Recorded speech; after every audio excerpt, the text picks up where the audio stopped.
आज हम आपको सुनाने जा रहे हैं एक ऐसी महान कहानी जो न केवल भारत की सांस्कृतिक धरोहर का हिस्सा है बल्कि महाभारत के पांडवों और कौरवों की नींव भी है। ये है राजा भरत की कहानी, जिनके नाम पर हमारा देश भारतवर्ष कहलाया। ये कथा है त्याग, प्रेम, कर्तव्य और आत्म खोज की, जो हमें सिखाती है कि सच्चा राजा वही है जो अपने दिल और आत्मा को शुद्ध रखे। तो आइए इस पौराणिक यात्रा में डूब जाएं और जानें कि कैसे राजा भरत ने इतिहास के पन्नों पर अपनी अमर छाप छोड़ी।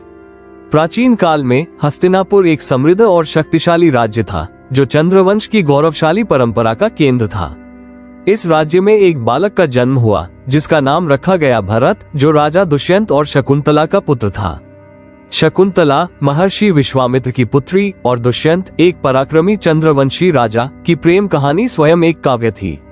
लेकिन भरत की कहानी उनके माता पिता से भी बड़ी थी, क्योंकि वह न केवल एक राजा बने बल्कि एक ऐसे व्यक्तित्व बने जिन्होंने भारतवर्ष को परिभाषित किया।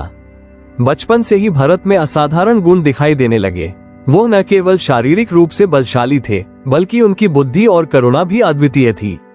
जंगल में पले बड़े भरत ने अपनी मां शकुंतला से नैतिकता और धर्म के मूल्य सीखे, जबकि उनके पिता दुष्यंत ने उन्हें युद्धकला और राज्य संचालन की शिक्षा दी।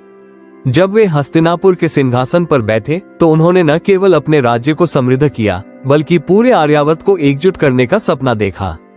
युवावस्था में भरत का हृदय प्रेम की ओर आकर्षित हुआ।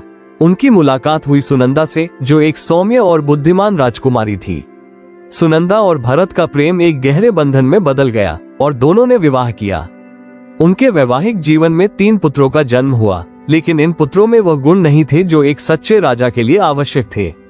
भरत को ये बात गहरी चोट पहुंचाती थी, क्योंकि वे चाहते थे कि उनका उत्तराधिकारी उनके आदर्शों को आगे ले जाए।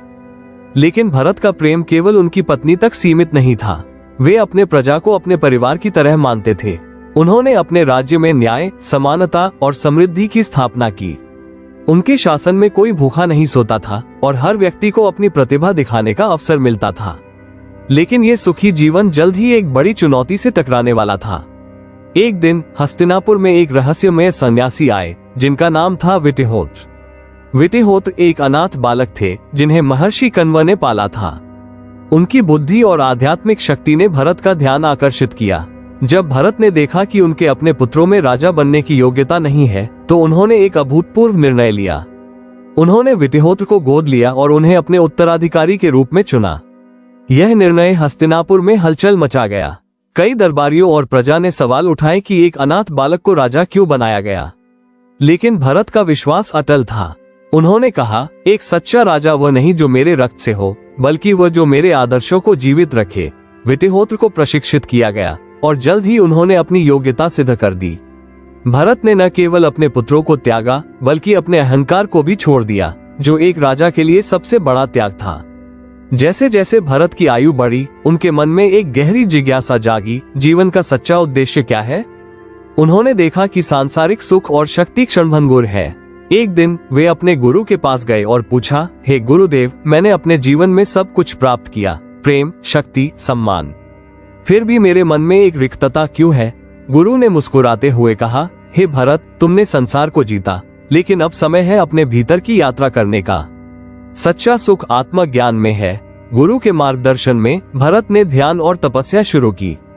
वे जंगल में चले गए, जहां उन्होंने प्रकृति के साथ एकाकार होकर साधना की। इस दौरान उन्होंने एक हिरण के बच्चे को बचाया और उसका पालन पोषण किया। लेकिन ये स्नेह भी उनके लिए एक बंधन बन गया। भरत का हिरण के प्रति लगाव इतना बढ़ गया कि वे अपनी साधना भूलने लगे। एक दिन जब हिरण की मृत्यु हुई, भरत का हृदय टूट गया।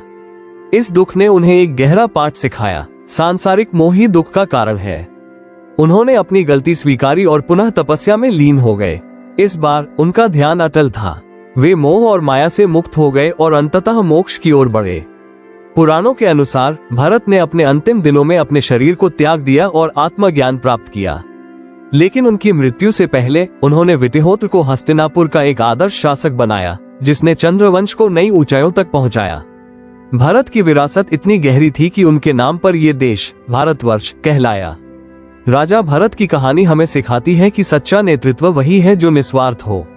उन्होंने अपने पुत्रों को त्याग कर योग्यता को चुना, जिससे हमें ये सीख मिलती है कि कर्तव्य व्यक्तिगत संबंधों से ऊपर है। उनकी आध्यात्मिक यात्रा हमें बताती है कि सांसारिक सुख क्षणभंगुर है और सच्चा सुख आत्मज्ञान में है।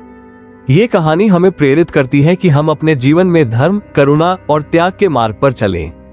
क्या आपने कभी अपने जीवन में कठिन त्याग किया है? अपनी कहानी कमेंट में साझा करें।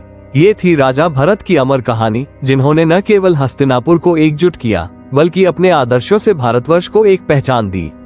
अगर आपको ये कहानी पसंद आए तो इसे अपने दोस्तों और परिवार के साथ शेयर करें और हमारे चैनल को सब्सक्राइब करें ताकि आप ऐसी ही और पौराणिक कहानियों का आनंद ले सकें।